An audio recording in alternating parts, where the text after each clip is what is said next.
Oh, David, hello. Wookie Wookie, hello. Thank you. And Vanderloos. Wanderloos, hello, hello, dear.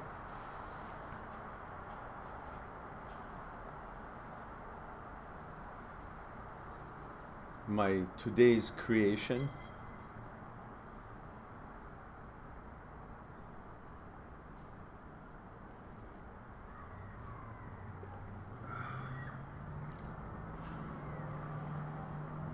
Nice. Nice. Too nice.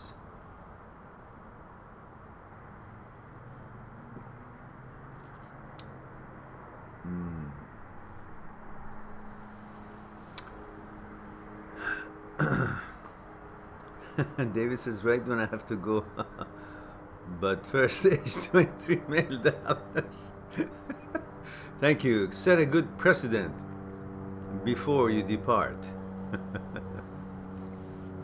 Have you guys read the few lines I wrote up the first comment? Just take a look before you guys put your questions in.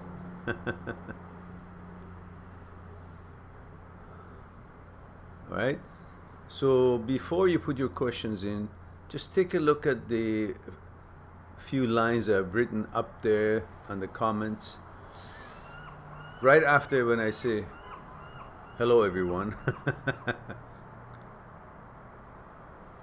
All questions need to include that information.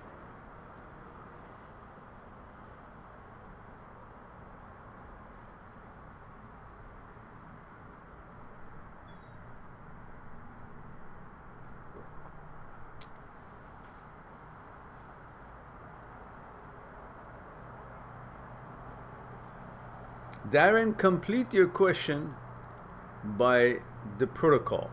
The protocol means read the first few lines I've written up there. There we go. Okay. Niagara Falls. Oh, Canadian, eh? Okay. Good. All right. Rishab, hang on. We'll go to Darren first as his question came in, and then we'll move to yours. So Darren, tuning in from Niagara Falls, Canada, and he's 26 years old. Darren says, hey Mehran, how can I stop myself from thinking about my ex, still wanting to drive by her work and her place to see if her car is still there? As insane, as crazy that it is, like an impulse. I can't. Well, the answer is very simple. It's simple now that I tell you, but it needs a deep understanding.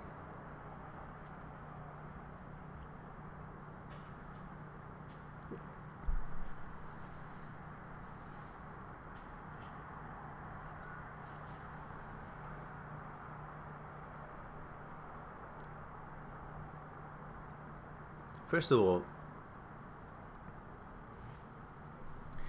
the fact that you say you can't, I cannot stop myself, that's the first problem.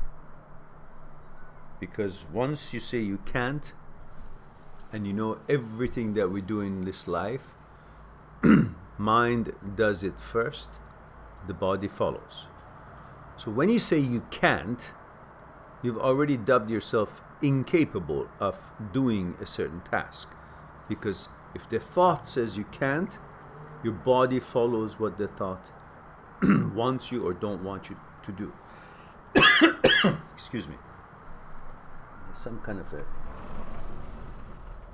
smell of some, I don't know what it is, flour or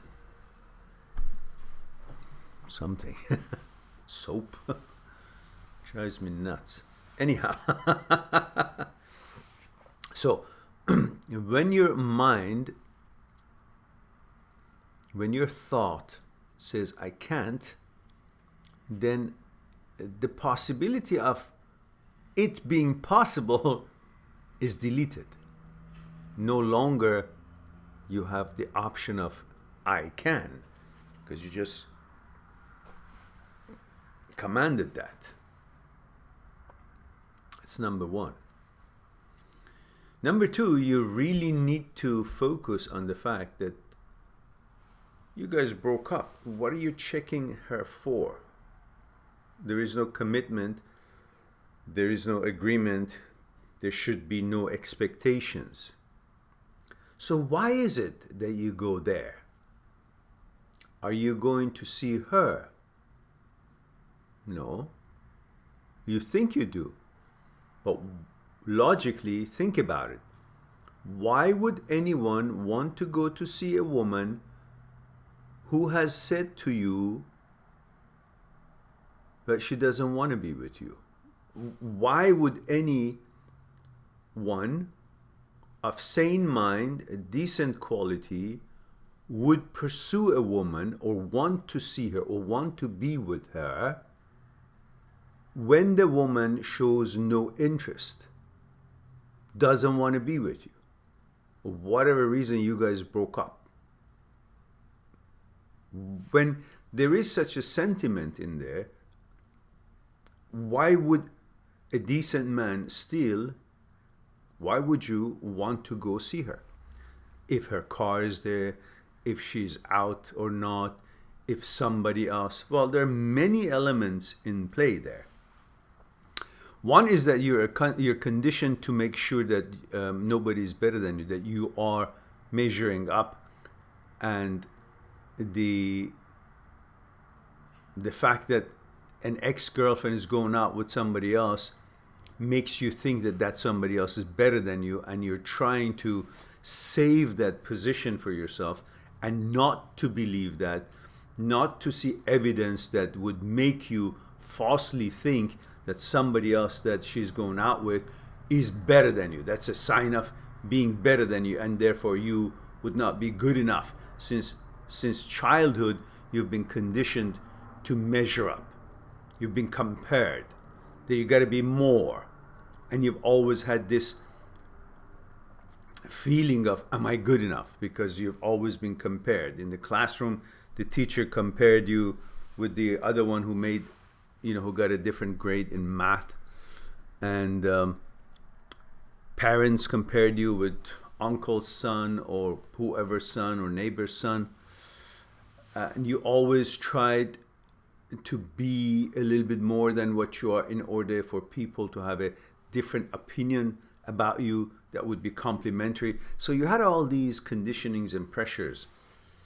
And still, you're trying to make sure that her not being with you, maybe you can endure, but her going out with somebody else, that could be an evidence that you're not good enough, or somebody else is better than you. And that is something that you're conditioned not to accept, or think that is, or the fact that somebody is or could actually be better than you. Nobody is better than the other one if they're all decent, good people. It's just that they're different, right? It's like saying, the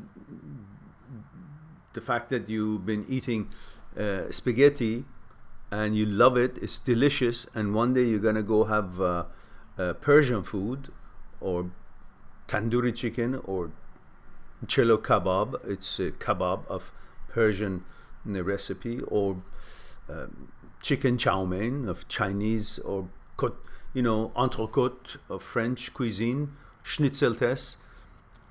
If you have anything other than spaghetti that you used to have, does that mean spaghetti no longer is as good as it used to be?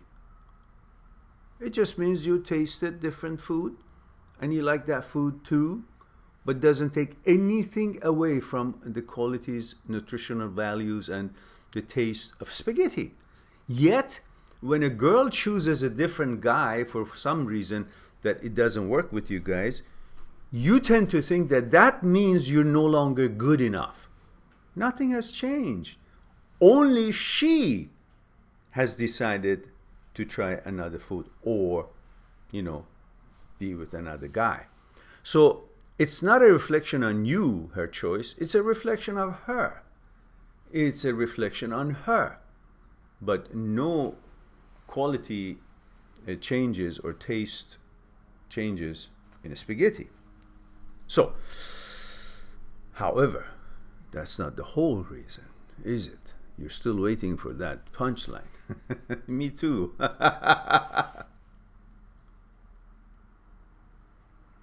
So why is it?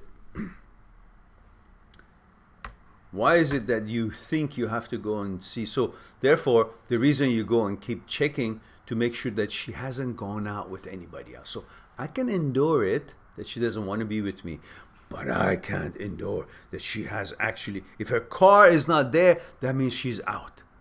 She's with somebody. She's kissing somebody. She's in bed with somebody. And you're creating all these as if they are the end of the world happenings. Instead, you got to go one step further when these thoughts come to your mind. That yes, she's out, she's in bed with somebody else, and she's having sex. Make that clear. Don't try to hold that from happening in your mind. That's why you keep going and checking her car. Oh, she's home. Okay, she's not with anybody. I can endure that.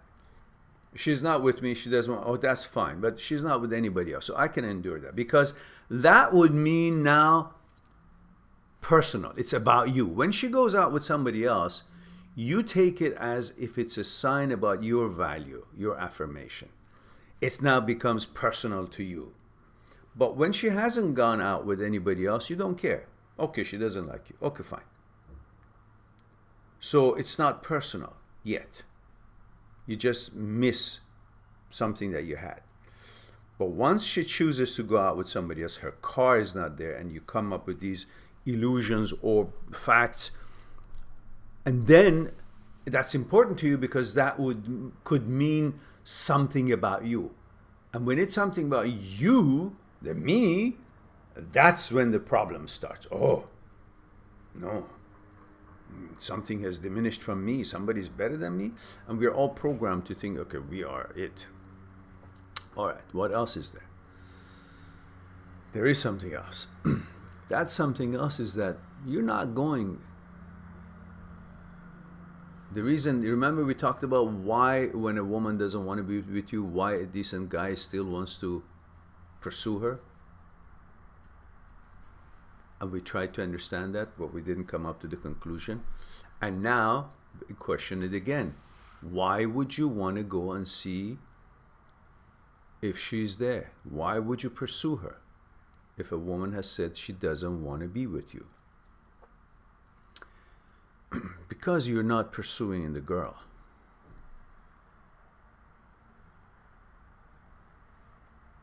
If you were pursuing the girl, the fact that she doesn't want to be with you, that would be enough for you to not want her. Because nobody wants to be with someone who doesn't want him. The girl who doesn't want the guy wouldn't want to be with her if that was just about her. But you're not pursuing her. You're not going there to see her. That's why you go. Otherwise, when a girl says, I don't want to see you, that would be the end of it. I mean, you have pride. That's a deal breaker. Why would I want to be with someone who doesn't want to be with me? It's just not logical. But you still do. Why? Because you're not wanting to be with her. You're not going there to see her. You're pursuing her. You're going there to see if pleasure is still there. Your relationship and your desire is not for her. Is for what you attain and reach through her, through relationship with her. She's the source of something that you want. And what you want is pleasure, is the feeling that you get by being with a woman, is the sex, is the intimacy, is the all the pleasure, the whole idea, your relationship with your girlfriend looked like that you have a relationship with her. Obviously, we know that you most often, you don't have a relationship with each other. You have a relationship with the image of each other. And why? What does that image do? The whole relationship is because you are based, your whole life is based on pleasure. So you're really having a relationship with pleasure. Just so happens through her you get this pleasure. So you want her. She's the holder of the key. She's the holder of pleasure you're seeking. Whether it's a companionship, friendship, relationship, but it's all, or sex, it's all pleasure. So you have a relationship with pleasure. You happen to get this pleasure through her. She no longer wants to be with you, but you know she represents pleasure. So you're not really going to see her because she already says, I don't want to see you. You're not going to see that human being. You're going to hope that you can still attain, reach, complete, experience the pleasure. You're missing the pleasure. Yes, we've talked about the order, the mechanical process and all that. These are all different tangents of this topic. So you're going to see if the core of the representation of pleasure to you is there, which means there's a possibility for you to attain pleasure. And since that's the only source that you know lately, you keep going there instead of focusing on this. Pleasure is not limited to this source. I can get this same pleasure, the feeling of companionship, friendship, warmth, sex, intimacy, all of that, I can get it through different sources, different women, different friends. But you seem to think she's the only provider or the source of this, what you're looking for, having a relationship with, which is pleasure. So you understand that and separate that, and you understand that logically doesn't make sense. A human being who doesn't want to interact with you, you would pursue. You wouldn't, but you're pursuing it because there's a pleasure in that relationship, in that interaction with that human being. So if you can separate that, understand that why you're going to see her, she already said no, and a decent man would never pursue a woman who says no, but you still do, you still miss, you still want to see if she's there because you're focused on the benefit of being with her, not her. She's not the issue. You're missing, pursuing, wanting the pleasure. Get a control of that. Understand that that pleasure is available everywhere else. Through some, search and compatibility and friendship and communication, you will see that it's very pleasant with other women as well, if they also find that same pleasantry with you when they get to know you. So this is why you keep going there. Understand and focus that why you're going there is also available. The reason that you're going there to see her or to see her car, whatever it is, you want to make sure that that is available. She hasn't gone away. But what hasn't gone away with another guy? You're not really caring about her if she's gone away with that. You're caring about the chances of you getting pleasure, which she happened to be one of the sources of. If that chance is still there or not.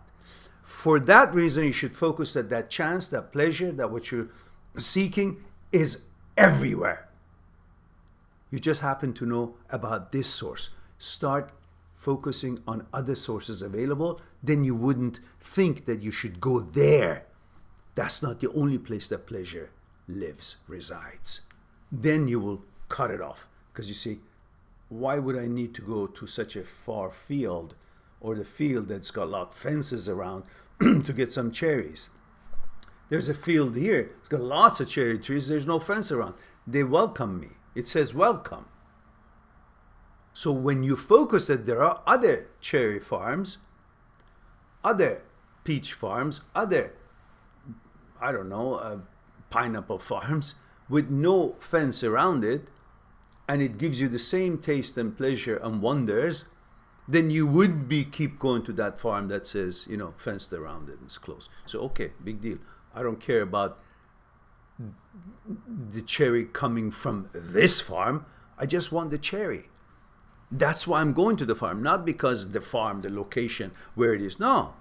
So I focus on their other farms, cherry, peach, apple, pineapple, whatever, and it's welcome. It's open. So I'll go there and get to know them. I hope you understand. It's a little bit maybe simplified or deep, either way, but you should know why you're going there. You're going there for pleasure, to see pleasure, the concept of pleasure, not the person. And that exists other places. All right. Now, of course, other videos we've described and explained that, you know, you're missing the energy exchange, the order and all that. That's a different angle of this whole thing. All right, let's go to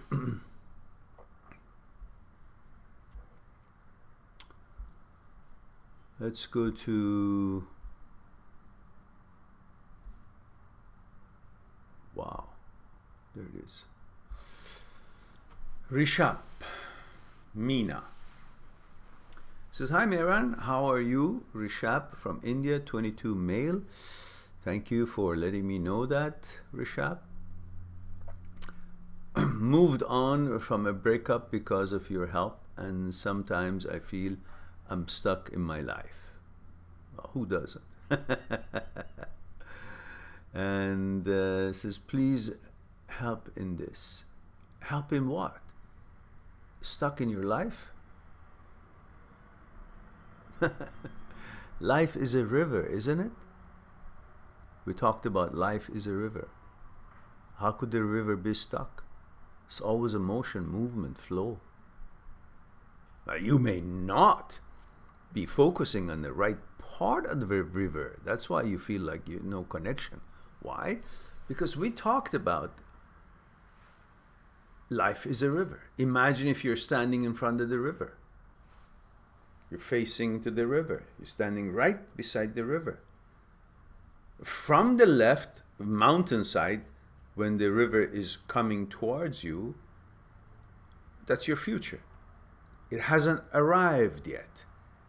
Therefore, it's futile to keep looking at it that way and trying to reach or find out what's in it, what the flow is bringing, and you can't figure out what it is because it's far, it hasn't arrived to you yet. That's your future.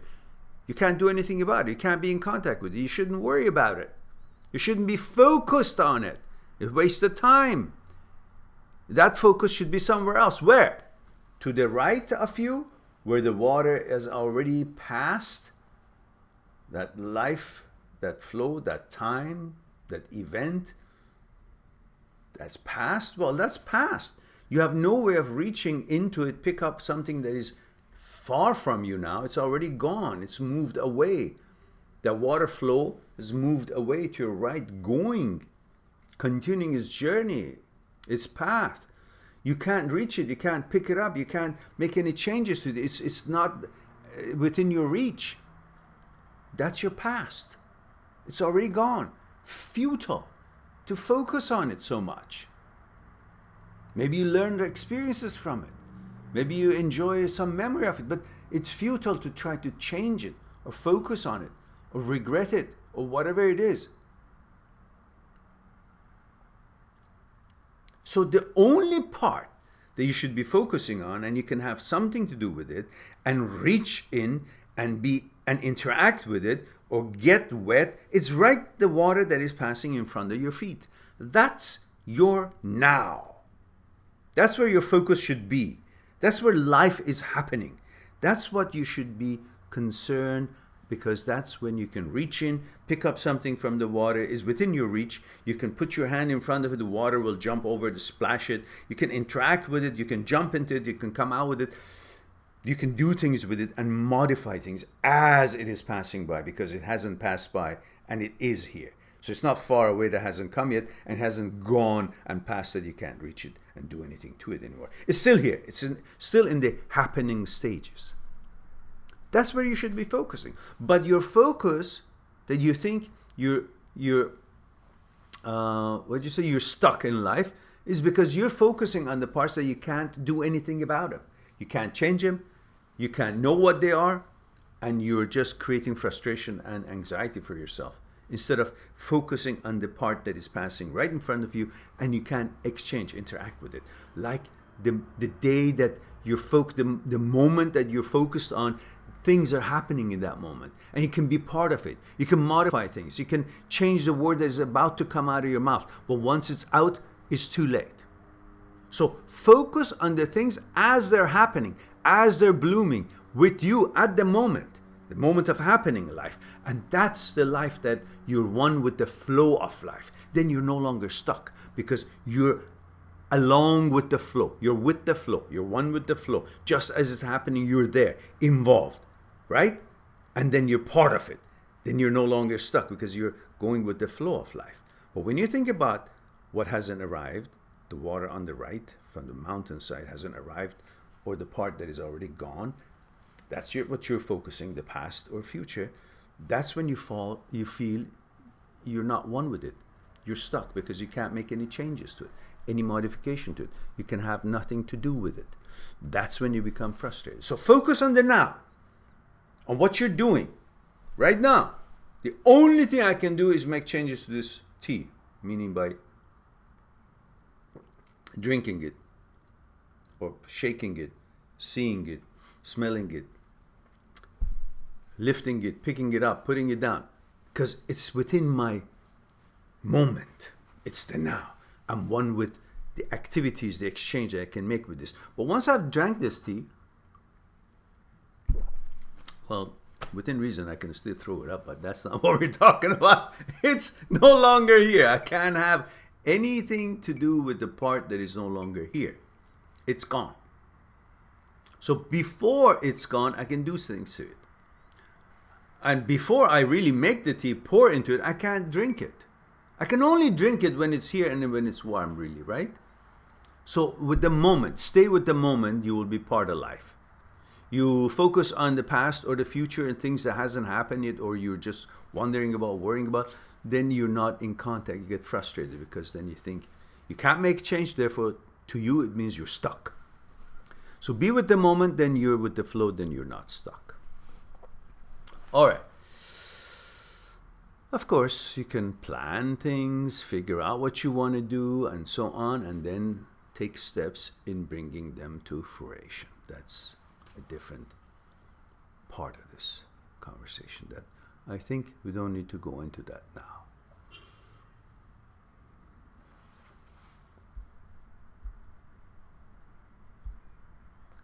Karan, male, 20, India. Okay, now let me open this window again. Hopefully that flower smell is gone. All right.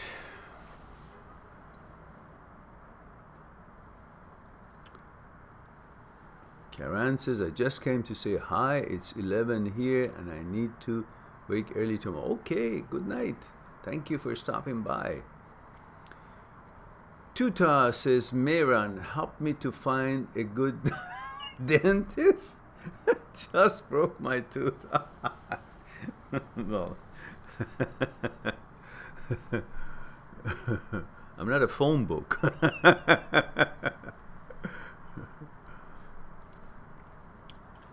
Yeah, it's awful when that happens. Darren says, I think ultimately, I want to see if she's hanging around the same guy she left me for. And I know you're exactly right there. Yeah, of course.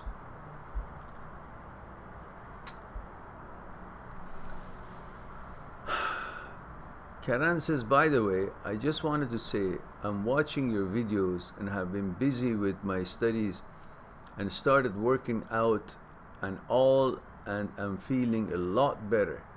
I'm not yet fully over my ex, still remember her sometimes, but yes, I'm doing much better than how I was few days after the breakup. Just wanted to thank you. You're welcome, Karan. I'm delighted to hear this. Now, what does that mean? Don't forget to share the videos on your social media. Like the videos and make comments on the videos.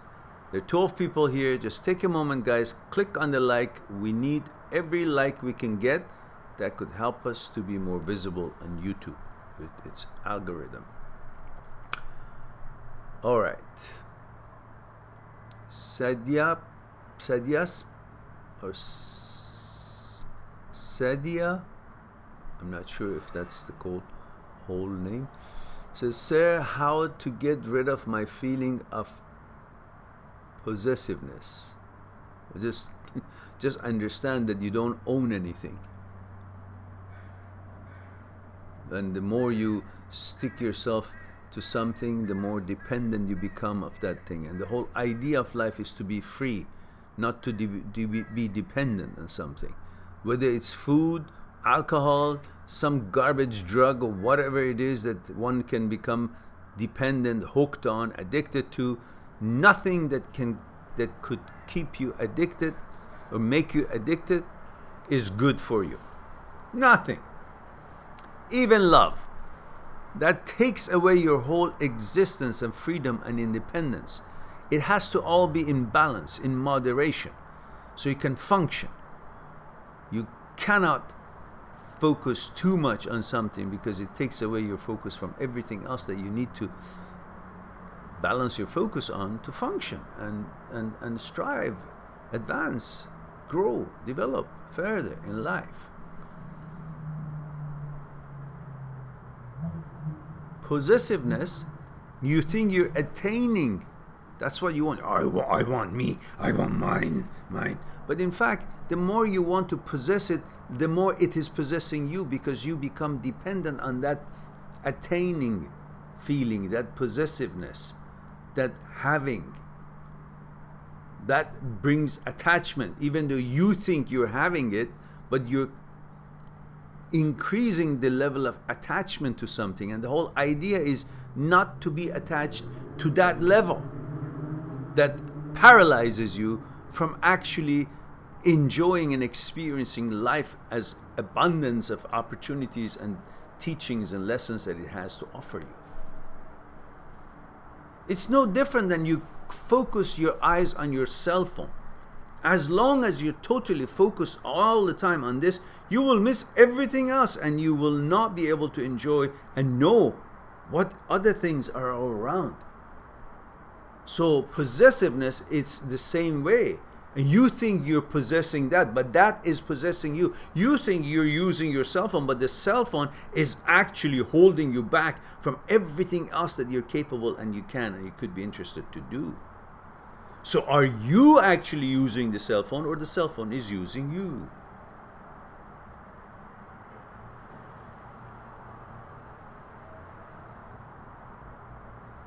Are you using your cell phone, or by using your cell phone, focusing so much on it, you're actually robbing yourself from everything else that is there?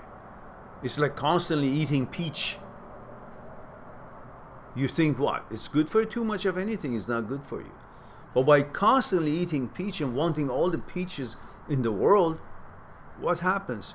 You're losing enjoyment of apple, pineapple, I don't know, tomatoes, cucumber, bananas, mango, blueberries, all kinds of wonders out there.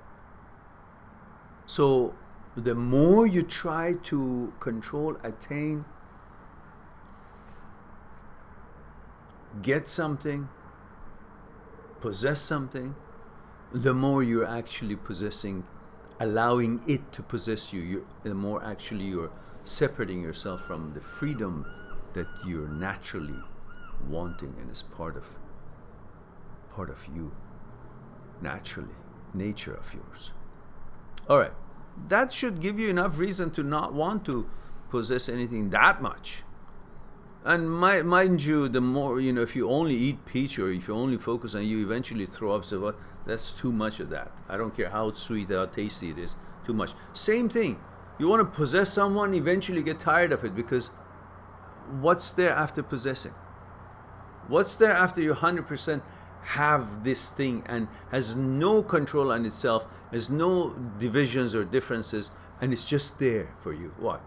You get bored because there's no exchange of information, exchange of differences. There's no challenge there anymore. There's no interaction. It's all, okay, constant, absolute. What's there then? No more excitement, no more interest. So let the person be free, so that person can be herself and vigorous, exchange energy and learn things and develop, and then changes in her happens, and you also be able to focus on other things and learn and have more things to offer her about your development, your changes, because you have been in moderation spending time with each other, and be able to enjoy the opportunities and lessons and things to learn and develop, and then offer each other more through your own experiences and learning and changes that comes through you become more interesting communication, more interesting exchange, and all that. You all have to grow. Possessing something doesn't let you or it grow, whatever that is. All right, let's go on to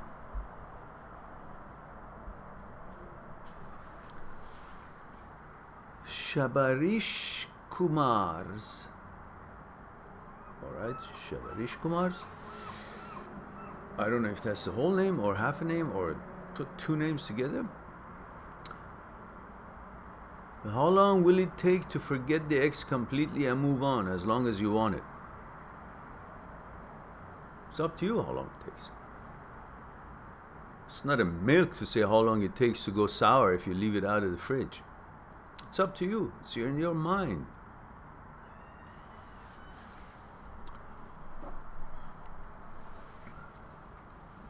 There's a video I have, it says it's taken too long for me to move on or to forget my ex or something like that.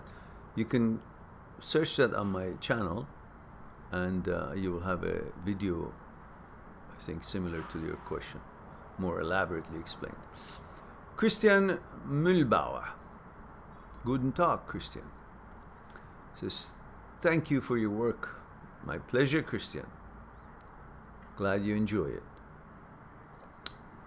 KKR says, I read somewhere that biologically humans are not meant to be monogamous, and that is the reason of so much cheating and infidelity. What are your thoughts on it? Is it true to some extent?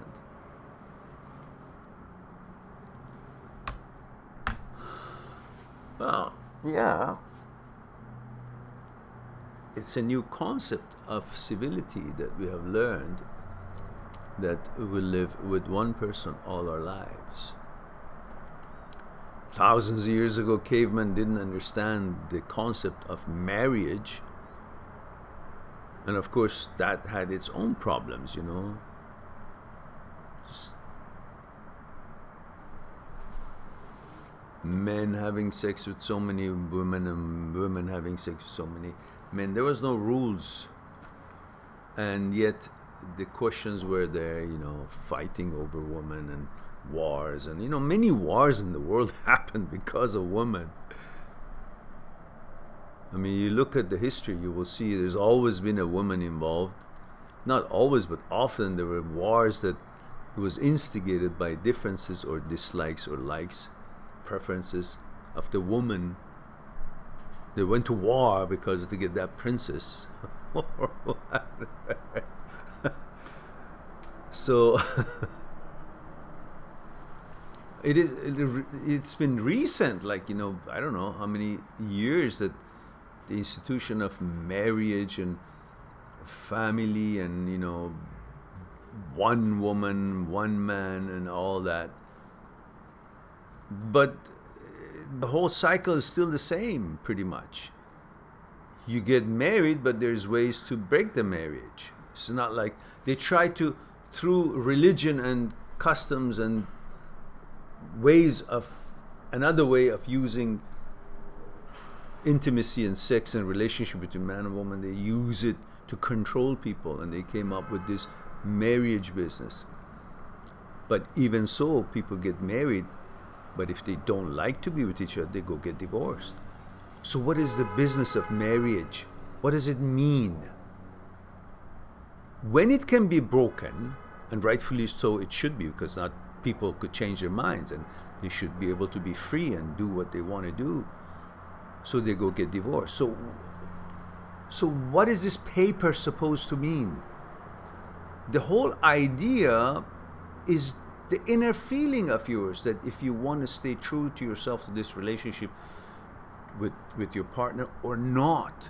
That piece of paper doesn't do anything, because you write that piece of paper, then you 5 years later or 2 years later go and say, I don't want it. And the piece of paper is now, through some, I don't know, finances and agreements, is nullified, cancelled.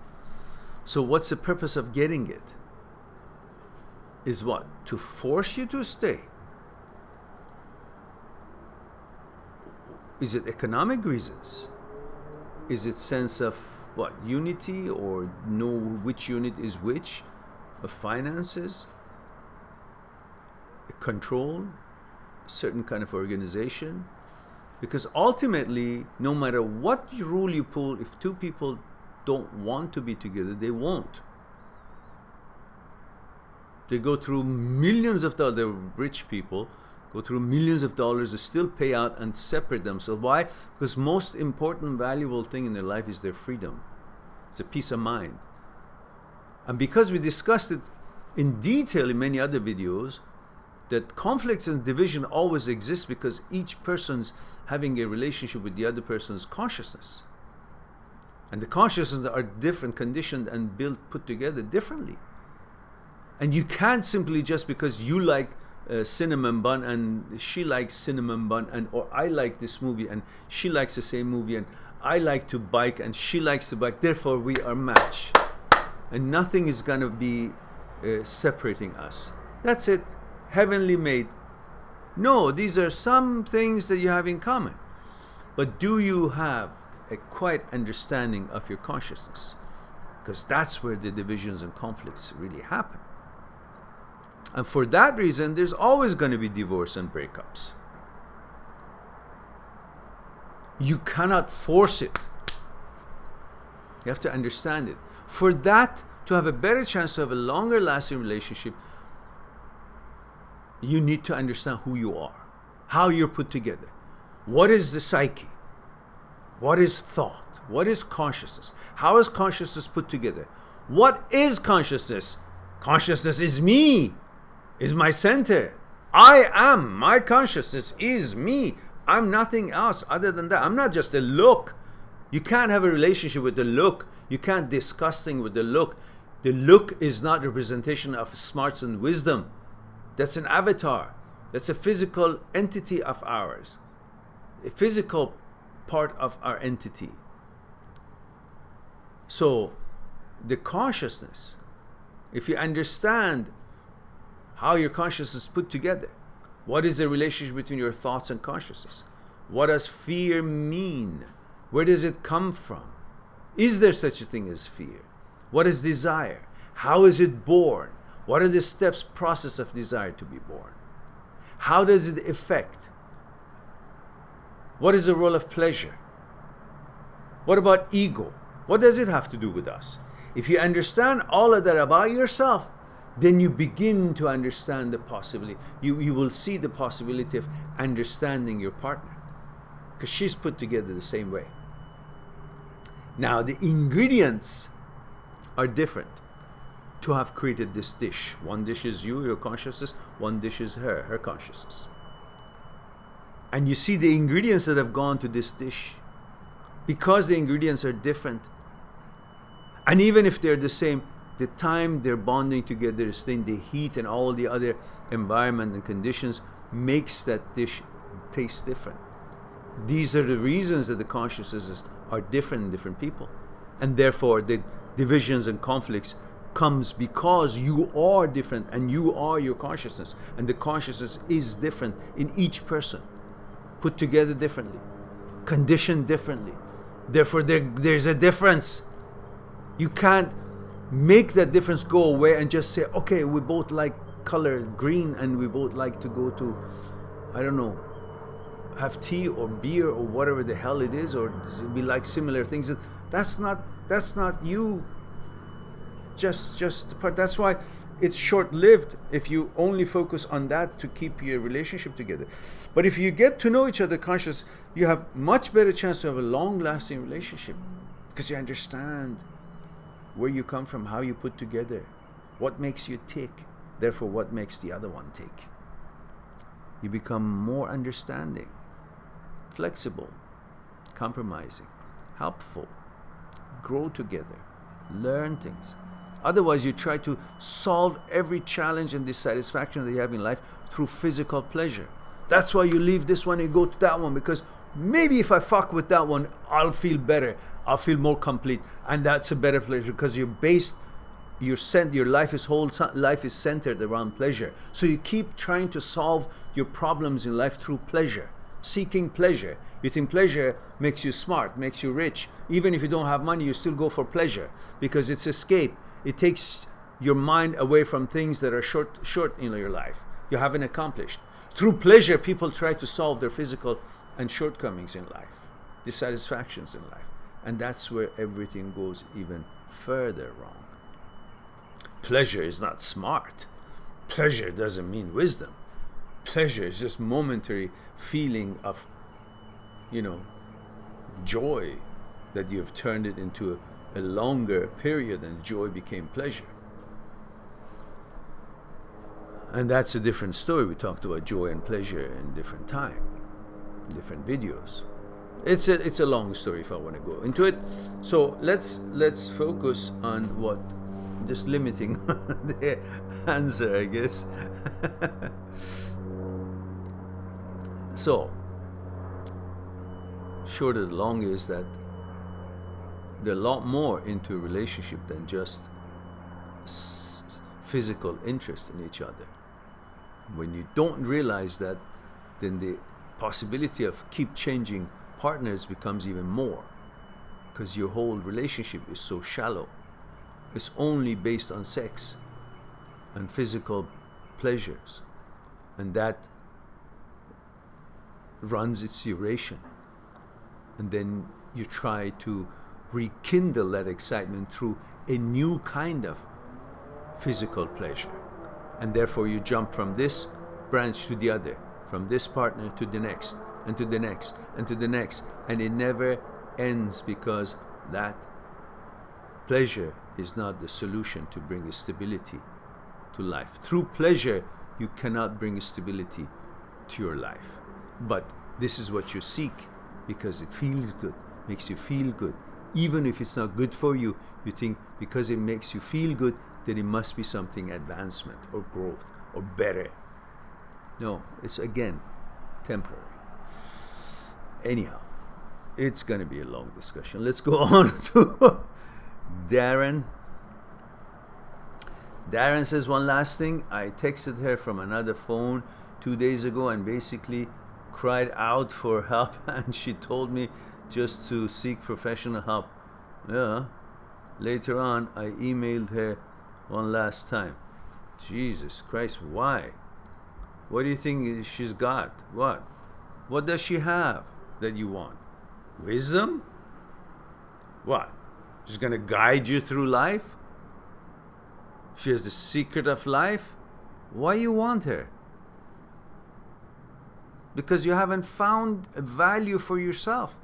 You haven't accomplished much. You don't have the confidence of having seen yourself accomplishing things in life, and you think by getting pleasure, getting her, that's an accomplishment. That's no accomplishment. Having a girlfriend is not an accomplishment. Because many of you get together and then you feel, oh, okay, I'm more now. I have a girlfriend, or the girlfriend says she has a boyfriend. And yet, your problems and challenges still remains, because the problems and challenges can be helped through accomplishments, learning life, experiencing wisdom.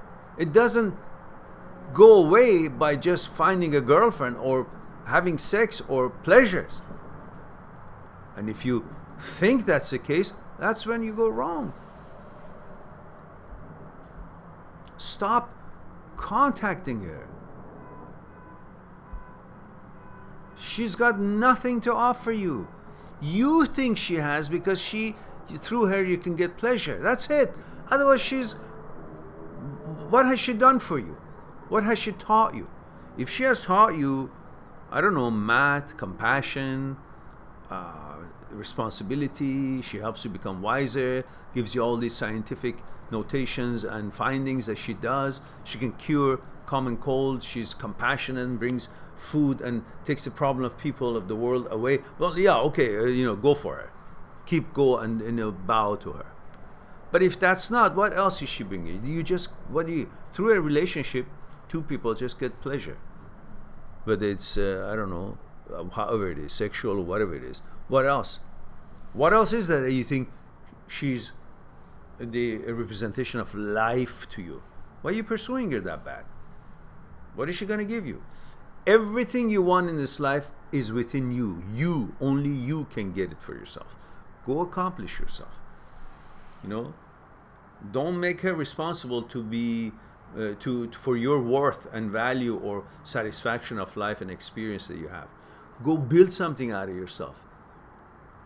She hasn't built anything out of herself anyhow either. I don't think so. She's probably the same age as you are. She's just pretty, and you want pretty. You want sex. You want intimacy. And you think that's the answer to whatever else you're supposed to accomplish in this life. It's not. You still got to go accomplish those. Because she hasn't done anything other than that's how she was born. She looks that way. She hasn't accomplished anything. So why you keep following her? She's not a representation of wisdom, smart, and accomplishments that you are choosing as your guru. Go on, build your life, have more belief in yourself, make something out of yourself. Then once you have that accomplishments and feel good about yourself and confidence, then girls will gravitate towards you because of your abilities, your energy, your wisdom, your manners, not neediness for sex. That's it. What else do you want? Make me feel good by being with me. Otherwise, I don't feel unworthy, because if you choose somebody, then that somebody is better. So I want you to choose me so I feel good and elated and, accomplished. No, her choices doesn't make you accomplished or anybody accomplished. And her not choosing someone doesn't make that person low or diminished or not a wonderful and successful human being. Or to become that. So, get a hold of yourself. Life is much bigger than that, than just pursue pleasure. Everything has its own place and value. All right. Sandeep says, hi Mehran, Sandeep 25 male from India. Hello Sandeep. Mehran, please help me facing heated argument with my family recently. I got a job and now I have started earning, but still my dad pretends me as a small kid. Can't spend my own earned money on myself, want to save money and start my own business, but my dad is against that idea, want to buy a bike, but he is even against that because of accidents, can take my own decisions, but can't take my own decisions, but can't because I don't want to hurt my parents.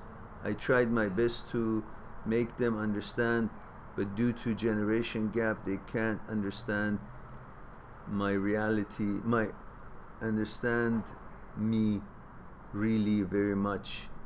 Upset and sad, just no one understand me. Please help. What should I do? I really want to live my life with my own decisions. Yes, okay. I hear you. I hear you. Understand that if your father tells you these things, right or wrong, I'm not going to discuss that. But he's not trying to hurt you. He's telling you these things because of his fears. His fears because you've gone through shit in life to bring food on the table. And he's fearful that now that you have some money, you're gonna do it wrong and you won't be able to have security, stability, and go through the same shit he gone through without having that feeling of certainty because you managed your money wrong. He's just fearful of something that would not be good for you, right for you. He wants to see you wealthy. He wants to see you comfortable. He knows it's just the beginning of the job.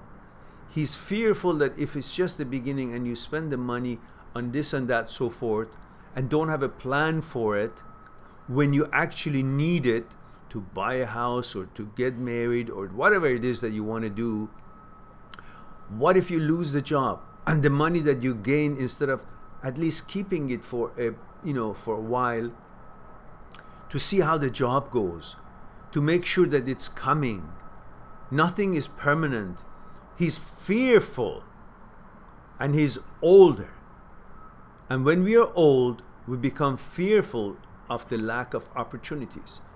When we are younger, we don't see any end to our life.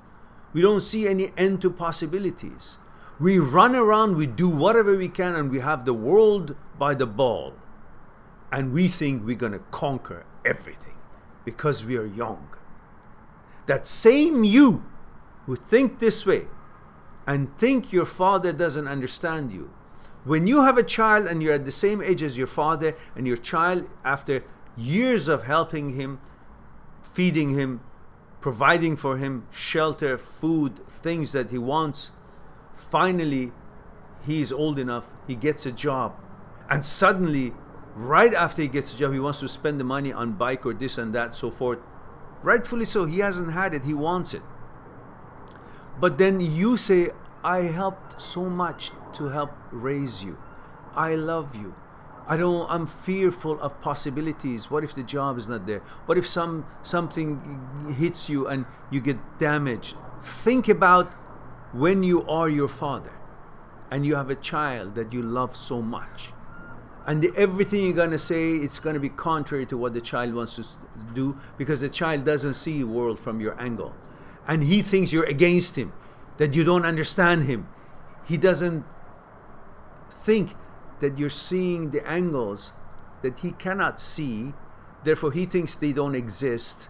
But you, through your experience in life, can see those moves. It's like a chess game. He makes a move, he thinks that's the best move. But you have played that game 1,000 times, and you know that move is going to have difficulties 10 moves forward. He doesn't see that. He thinks you're against him. You're telling him he's not a good chess player. But that's not the case. It's because you've played that game so much. You know the shit that happens in there with that move without even having to go through 10 more moves to know. Oh, yeah. So it's not a generation gap, it's an experience gap. So what I'm trying to tell you is that understand where he comes from. He comes from a place of love. There's no way you can see that. He comes from the place of fear. Fear of things not going right for you. But you can't see that. He's coming from the place that he thinks for the first time you're making some money so it can be helpful to the family too.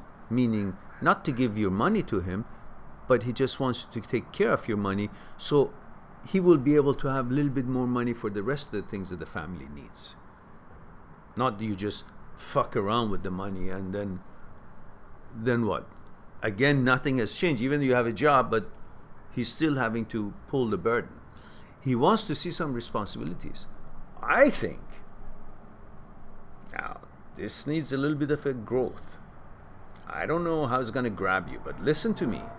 You want to show him you're a man? Because you want respect, right? He doesn't understand you, you say. But he does. He was a child. He was a younger man. And he went through shit too. He knows what it is. But there is no choice but to grow up. So, compromise. What do you think happens if you go to your dad once you get paid? Say, hey dad, I live here in this house. What do you say if I pay for this thing that the house needs? Or what do you say if I buy the grocery once a week? Yeah? That's when your father sees my child is a man now.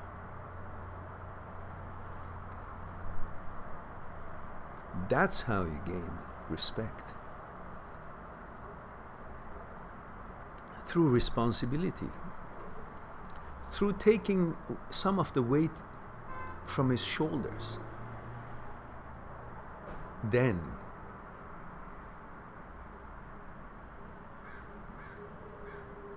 for the first time, he feels he's no longer alone.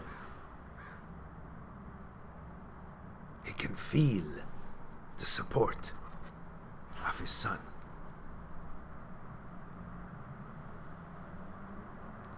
That's a different feeling, that you cannot expect him to understand you. You expect him to understand you, but you're not willing to show him who you have become. You still want to remain a child, but you want him to give you respect of a man.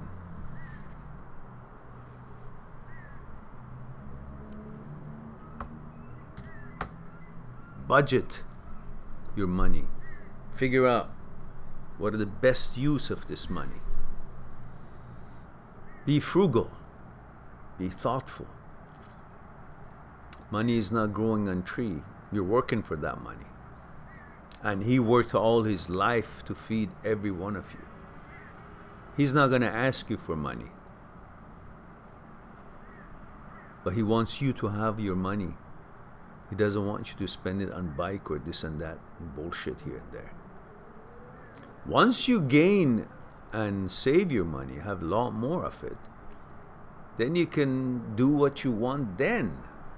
But until then, your responsibilities has not gone away. You grow up, you have a job, help the family now. That's a man. You want to go buy a bike? Fine. But do you have enough to also be able to help the family? If yes, go ahead, get the bike.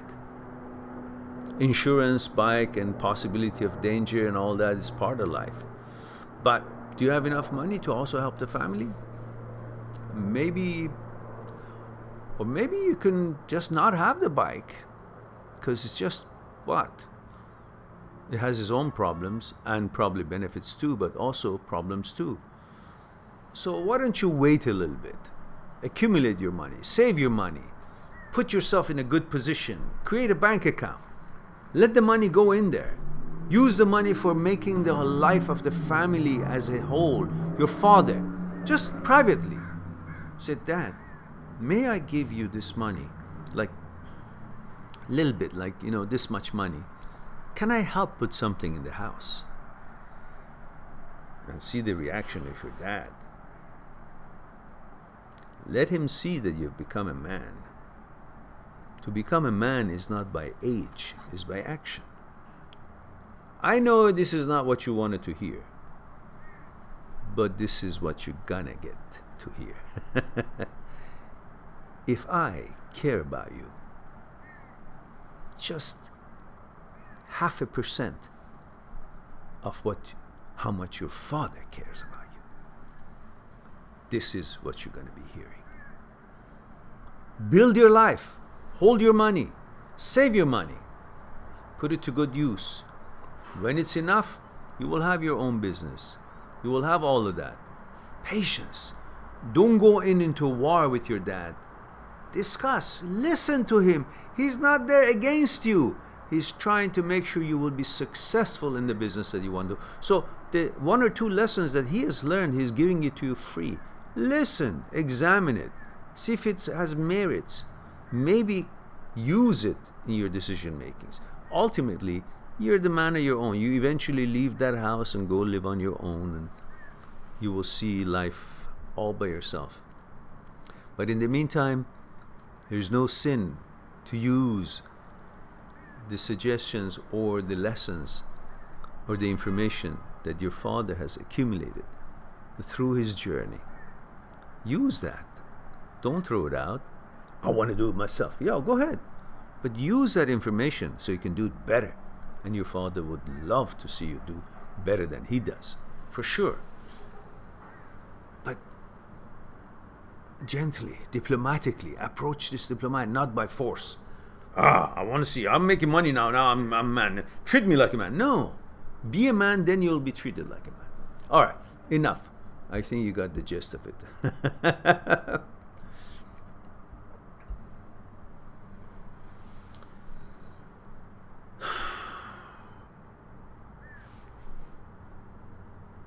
So,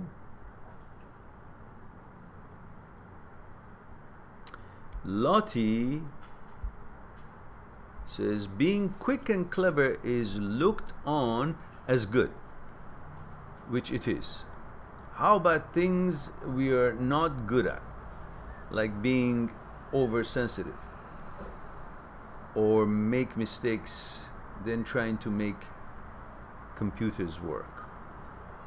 How do we deal with being at the back of the class? Is there another question before this, Lottie? Am I reading it from middle of your question? Did you have one before? Because I kind of feel like I'm reading from the middle of a question. You begin by saying being quick and clever is looked on as good, which it is. How about things we are not good at, like being oversensitive or make mistakes when trying to make computers work? How do we deal with being at the back of the class? What's wrong with being at the back of the class? It has a different angle, and you have, maybe you just need to focus more or learn it in a different way, make it easy for yourself to learn.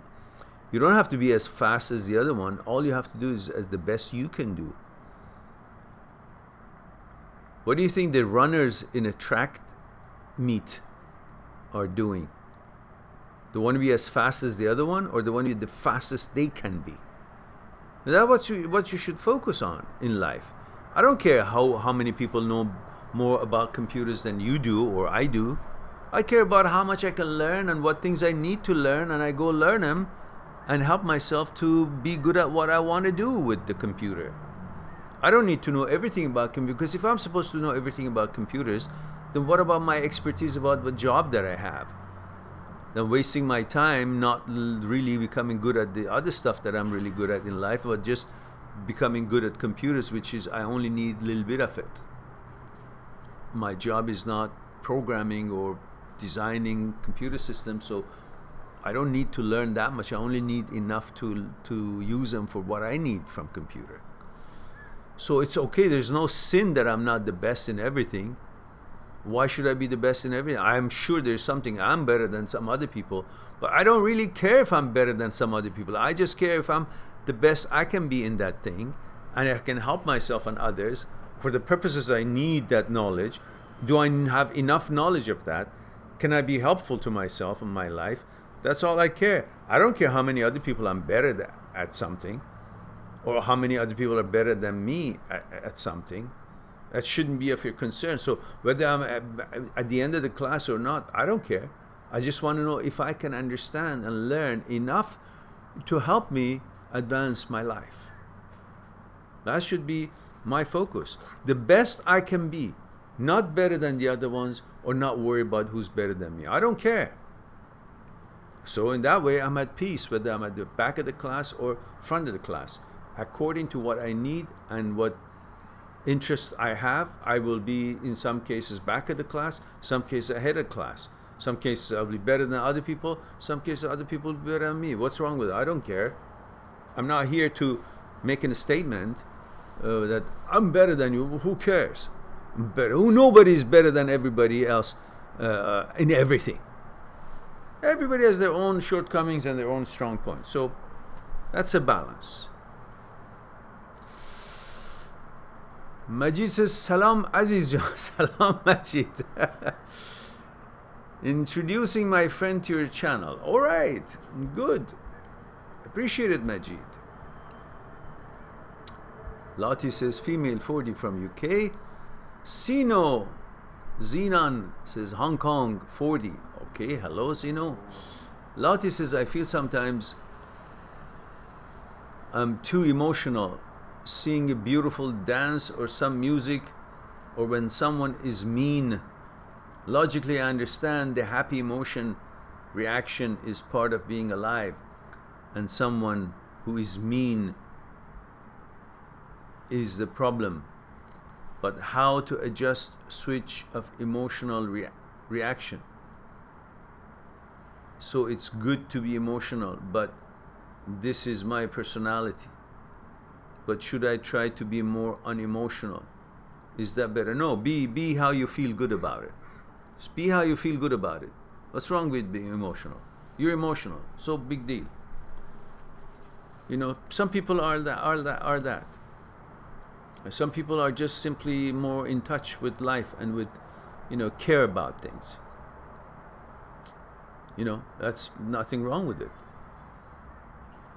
But don't let things like that paralyze you. In other words, feel the emotion and then quickly come out of it. Okay, I'm emotional, I'm enjoying that, that's my reaction to this, that's fine. But then I don't stay in there. It's okay to get wet when you go to the pool, but if you stay there long enough, you become like a prune. Or if you don't start swimming, you'll drown. It's all okay to be in the water, but you got to be swimming. So it's okay to be emotional, but you got to also be moving out of it, not stay there, because then it's too much. It hinders your connection with the nature and ability to do other things. Kind of paralyzes you. Not good. Too much of everything is a problem. Even eating, you eat too much, problem. So balance, bring balance. So it's okay to be emotional, nothing wrong with it. I get emotional too, depending on what the subject is. That's okay, we're human beings. But don't sit there and, stay there just thinking that I'm going to get some, I don't know what. What are you going to get? You're going to end up thinking, oh, I'm such a good person, I'm so emotional. Because you have this need of proving to yourself that you're a good person, so you become more emotional. You think through sadness and sorrow, you get brownie points by your own thoughts, judging your own thoughts. So you're trying to prove to yourself, to your higher self, that you've created by your own thoughts, that you are a good person by being sensitive about things. Because you're performing your sensitivity. You're trying to tell your higher self, your watcher, which is your consciousness, you're trying to tell it that I'm a good person. See, I'm emotional. I care about things. So give me good. Don't. If that is why you're doing it, don't. Just be emotional, enjoy your human feelings, and then move on.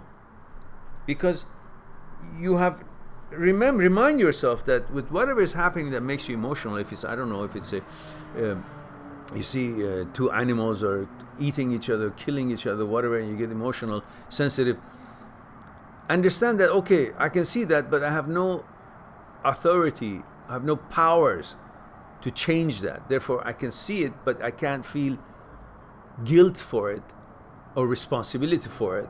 Therefore, there's no action I can make because I don't have such power. Therefore, since I don't have the power to change things, I don't have to be so guilty or too emotional about it because of just taking it in and feeling that.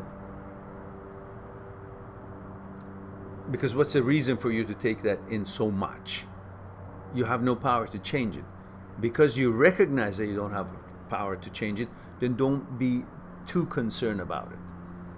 Recognize it, stay away from you causing that sort of harm or whatever, but not try to take that upon yourself that I'm responsible for doing something. Well, you can do whatever you can through voting for things that could, I don't know, save animals or save this or this law for humanity and all that, but you can't do any further than that. Therefore, limit yourself with the responsibility of doing more. At least that would bring you a little bit of peace in your mind that you're not guilty of what is happening.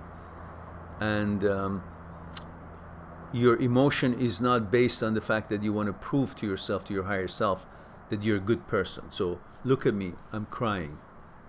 If these are not your motivation, then okay, just be sensitive and emotional, but don't linger there.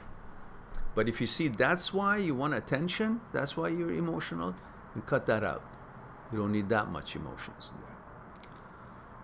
All right. Preston says, good afternoon. Good afternoon, Preston. Lottie says, should I just try to focus on good emotions as much as possible, still feeling caring for others, and try to stop letting mean people upset me? Well, mean people are assholes. You have to understand that mean people are not role models. Mean people are people to stay away from and don't give them respect. They're assholes. They're weak people. They're fearful people. They have no ability to heal people. They're just mean because they're incapable. They're not worthy in their own mind, and they have no talent of building something out of themselves in ways of good energy extending to the nature and other people. They don't have that know-how. Therefore, they think the way they can look important is by being mean, putting somebody down, because they have no ability to build a high-rise. So their only way to own the tallest building in town is to destroy our other buildings. So their building, whatever the height is, it looks tall. Not because they build it high, it's because they destroy other ones. Because they have no capability or qualifications, ability to build something decent. So that means they're weak. They're incapable. You shouldn't be bothered by them. Mean people are assholes. They're not worthy. Definitely not as much as you are. So, look at them as sick people. Mean people are sick people. There's something wrong with them. There's nothing wrong with you that you're bothered by their meanness, but understand that that is their weakness. Mean people are weak. They're afraid. They're fearful. They're unable to deal with things. They have no abilities to interact, exchange.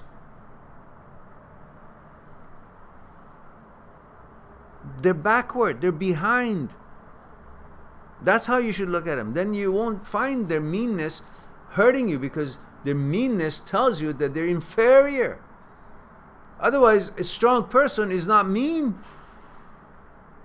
A strong person always tries to help people, heal people, be happy for people, because he feels not jeopardized.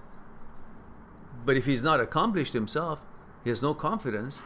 He's fearful of other people being happy or having confidence. That's why he becomes mean. He wants attention. He wants to force people to think that he is somebody or valued by fear. And you see a number of people all around. So don't be fooled by them. All right. Christian Mulbauer says, your thoughts about marriage really touched me. We are together on a free, voluntarily base, aren't we? At least that should be the concept. Yes, that's right. Christina says, hi Mehran. Hello Christina, female 25 from New York. Hello Big Apple. It is possible to always be present in life. Is it possible to always be present in life, not thinking about past or future? Thank you. It is possible, but is it practical? Not really. Because we all have moments that we are all made out of our consciousness, and consciousness is memory, and memory is the past. And everything that we have learned and accumulated experiences, which we use, many of them, is through our memory, and the memory is the past. So often we are in the past. But to learn to be a mechanism that we go into the past and pick up the information that we need, and we come back to the present, that's acceptable. You know, you want to recognize that's a car, that's a road, because of memory. If the car hits me, I get hurt, so I don't want to be hit. So I, you know, the light is red, I stop. It says walk, I can walk. Through memory, you remember these things, and helps you. You recognize things. You know, memory is good to recognize things. You know, math or this and that, so forth. To learning things, you gotta, you know, learning, driving, memory is needed. But you go into memory about the things that you cannot make changes, you cannot use them, they're dead, they're past, they're events, and there's nothing that you're searching to use to bring with you to the present moment and use it to build something or to do something or perform something or accomplish something, then it's useless to go in there. So you gotta learn, memory is like an inventory. It's like a inventory of some utility, some apparatus, some tool. You go in there, pick up the tool, and come in and, you know, fix whatever it is you want to fix. But if you don't need any tool, well, you shouldn't be in the memory. You should be fully focused with the qualities of what it is that you're interacting with.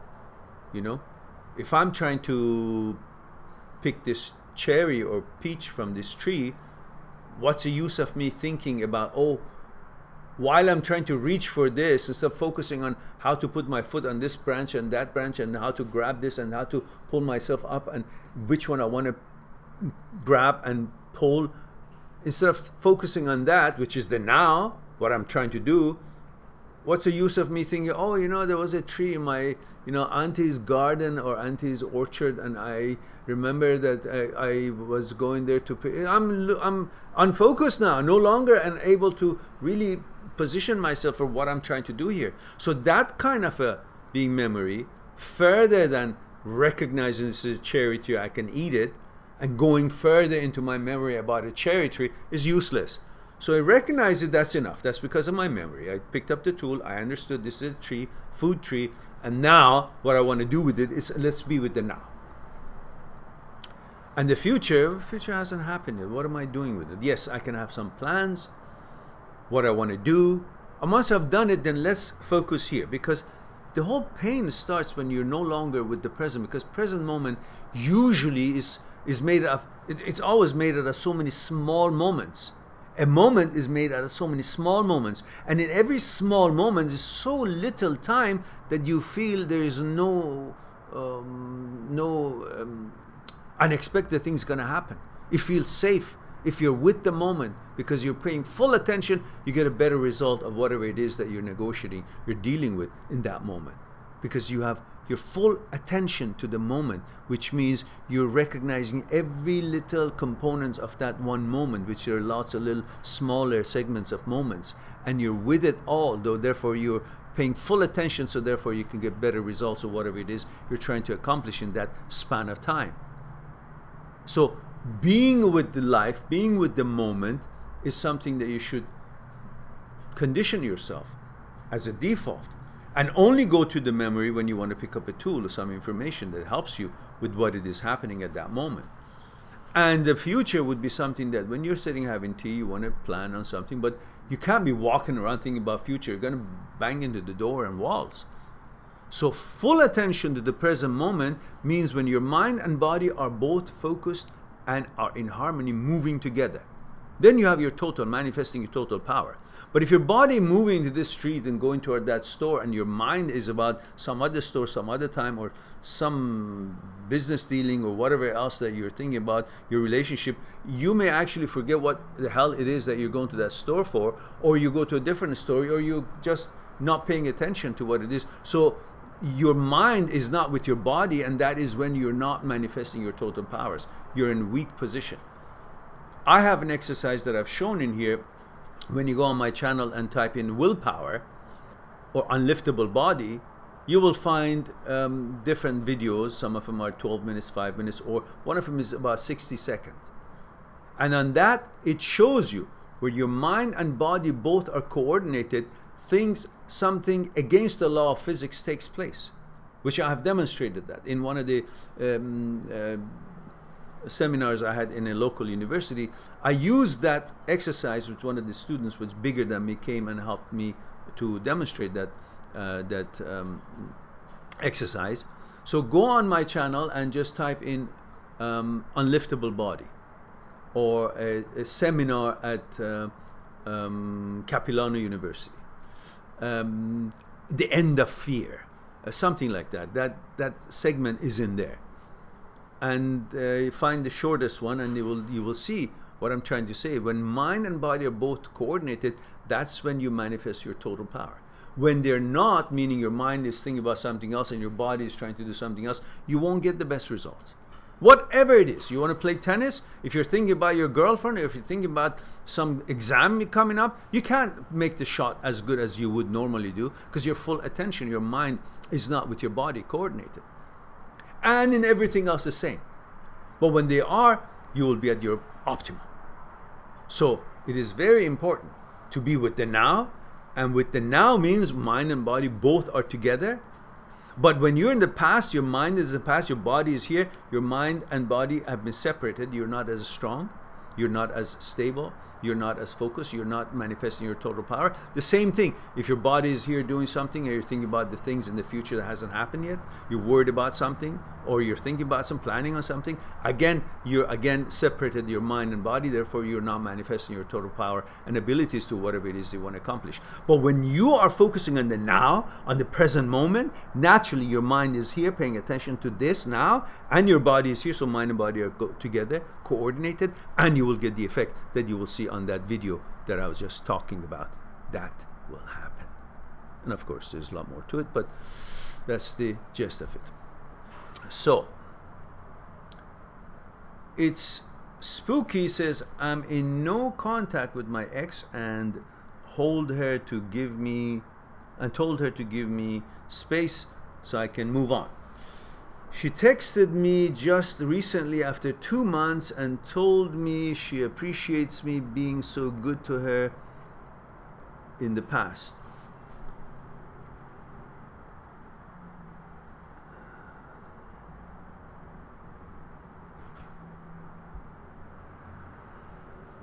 She's dating too. All right. Meant to add, what do I make of my ex action? She's dating someone new, but she's also agreed to meet up with me over coffee. Nothing. She's just being civil. She's being cordial, respecting you for the relationship that she had with you, with the way you treated her.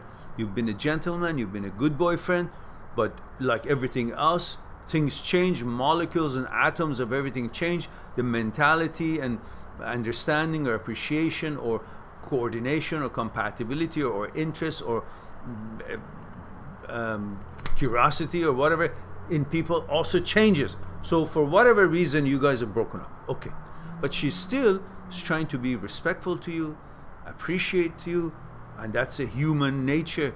A good, decent human nature. So don't read anything beyond that. Don't go in there with the coffee, try to hit on her or try to get her back, or just you're gonna shit all over yourself, and you're gonna change her way of thinking about you, that you're understanding, mature ex-boyfriend or human being. Instead, you're hitting on her while she's now with somebody else. Right or wrong, that doesn't make you good or bad at all if she's with somebody else. Just means she's That's what happens. It's normal. It has no reflection on you. So don't try to get her back to prove that you're better than somebody else because she's chosen somebody else. That's irrelevant. And she's not there to give you a hope that we can be together. No. And don't treat it like that. Don't shit all over this simple act of friendship and respect towards you. Be a gentleman, be a friend, be an ex-boyfriend, and don't try to hit on her.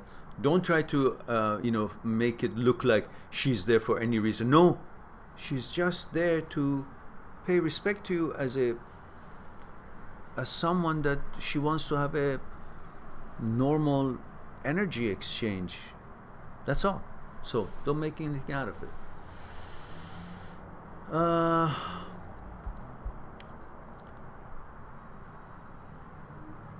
Jesus says, "Hi Mehran, I am a 21-year-old male.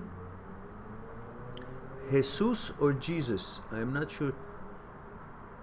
Borjas. Anyhow, it says, hi Mehran, I'm 21-year-old male. A month ago, my girlfriend left me for another guy.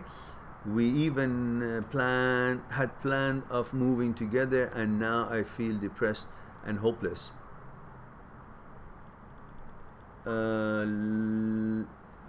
Like no one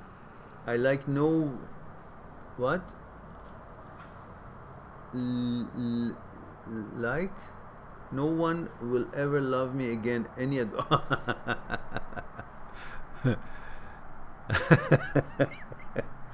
I guess that's your answer, my laughter, because at your age, you guys think that just because you broke up, then nobody else is going to love you. That's just utter nonsense. It's just because you haven't had enough lifespan to see how many wonder things happens in life and how many girls you will meet, because you haven't met them yet. Therefore, you think it won't happen because you don't have a precedent. You don't have that information. You don't know if it's happening, if it's going to happen, because a human being only believes what he can see or what he knows. You can't see a lineup of girls for you, and you don't know if they will be. You will have another girlfriend because you don't know it.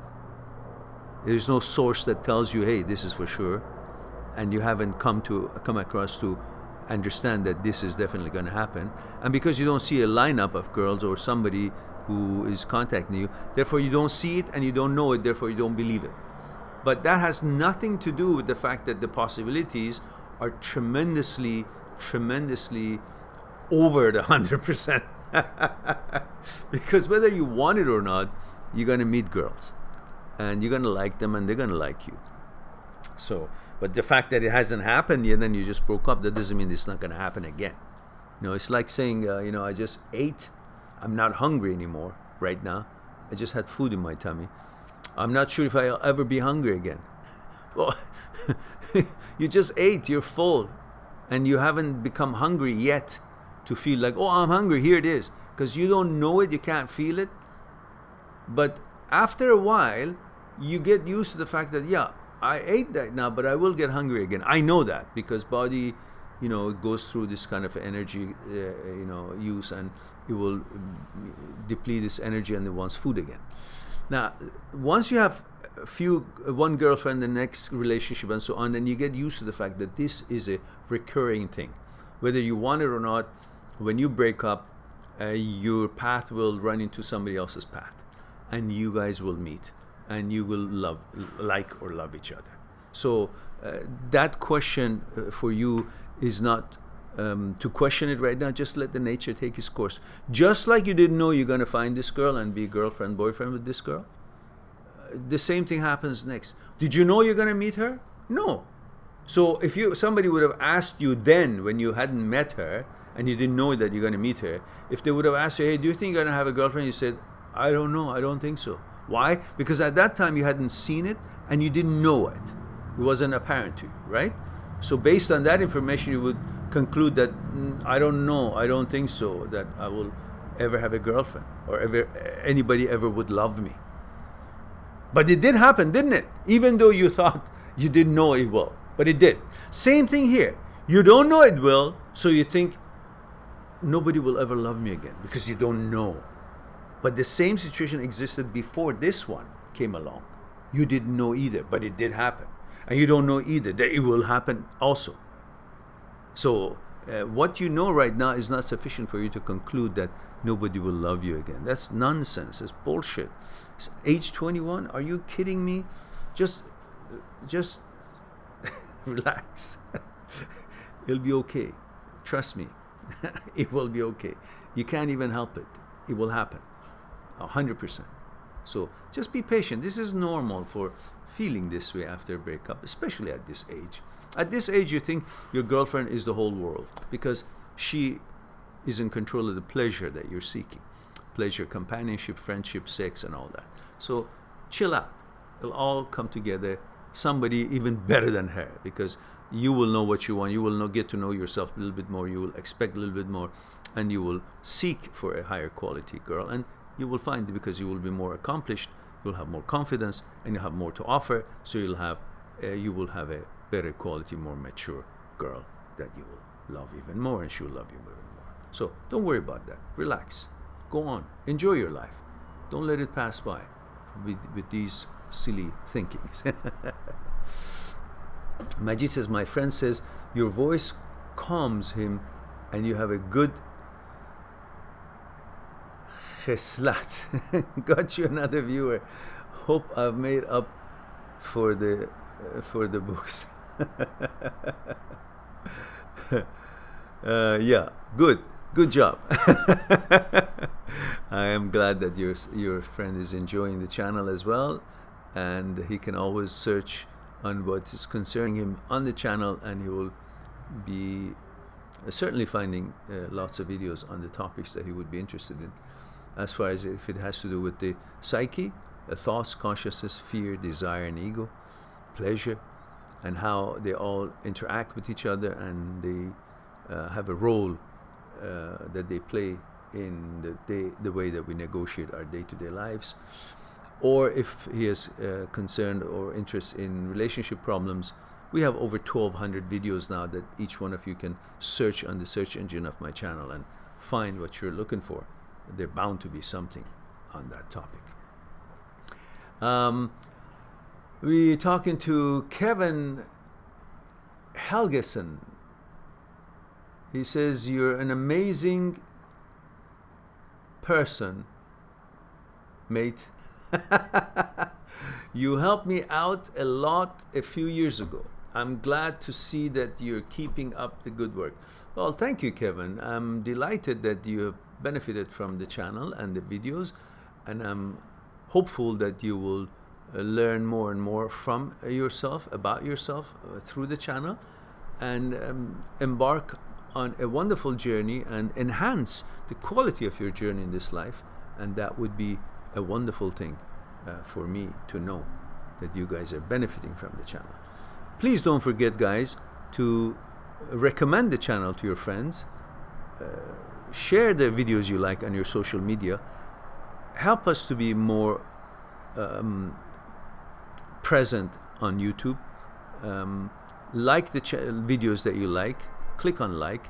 Make comments. These will all help us to be more visible on YouTube and help us to grow and get more attention, that we exist and the support exists and people can enjoy and benefit from it. That is what I'm hoping that you guys will do. Kalani says, there is the man, my brother Mehran. Oh yes, hello, brother Kalani. Good morning and aloha, Kalani 26 Hawaii. Good morning and aloha to you too, Kalani, from the land of paradise, my favorite place in the world. Lottie says, thanks, Mehran. You're quite welcome, Lottie. My pleasure. Spooky says, meant to add that I make of my ex. Okay, yeah. I read that one already. Sayyid Farhan Rahman says, hey, my girlfriend went to pub and slept with someone else. I didn't know people sleep in pubs. Maybe they get drunk. Okay. She told me when once I got to know through her WhatsApp chat.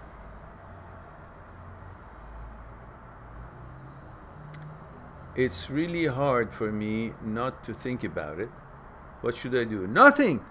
Understand that if a girl would have just come to you just now, you had never seen her before, and she'd say that yesterday she went to the pub and slept with someone, and she didn't, just like that. Well, what would you think of her? Do you think she's qualified to be your girlfriend? You may want to go sleep with her because it looks like an easy prey, right, to you? A possibility. So she sleeps with people around, so maybe you would think, if you're stupid enough to think that somebody who sleeps around so easy, then it's safe to have sex with her, But nevertheless, you may think that, okay, yeah, she's easy, so maybe you want to be friends with her so you can have sex with her. But you will not think that she's qualified to be your girlfriend. Why? Because that behavior is not going to be acceptable to you. As a girl who does that would be acceptable to you as a girlfriend. Maybe as a one-night stand, you may go for it, but not qualifying her to be your girlfriend. Yeah? Well, if that's the case, that's how you think about such a circumstance, such a girl that you just got to know and she told you this, you would disqualify her for being your girlfriend. Why don't you disqualify this one? Doesn't matter when it happened, whether you were together, boyfriend, girlfriend, for a while, and then she did that, or she just met you and she told you that that's what she did last night. Either way, it disqualifies her from being your girlfriend. So why don't you disqualify her? What's there to think? She's done something stupid, especially what? After that, she's been, while she's your girlfriend, and even if she wasn't your girlfriend and you had broken up and she went and did that just in pub with somebody, just went and slept with her, well, why would you want to be with such a girl? So it should be you who decides that you don't want to be with her, not the fact that, what do I do now? It hurts me. Why does it hurt you? It just clears for you that that girl is not qualified, is not meeting your standards. Therefore, I'm free. I don't want her. I don't care. And if you still want her, that's your dick talking. It's not you. So go on and find somebody else who meets your standards physically and mentally in behavior, manners, morals, and so on. 24, male, India. All right. Thank you, Sayed. Majid says, he just praised you in Farsi. He is Sam from London, 29. He just subscribed. Very good, Sam. Excellent move. All right. Looks like we just hit the last questions. We have dealt with all the questions here. Okay, guys, I want to thank you very much for giving me the time to be with me and let me share with you some opinions and have a chat with you. I love you all and hope to talk to you soon. In the meantime, please be good to yourself, to the others, and we'll talk not too far from now. In the meantime, enjoy your day. I'll talk to you soon. Bye for now.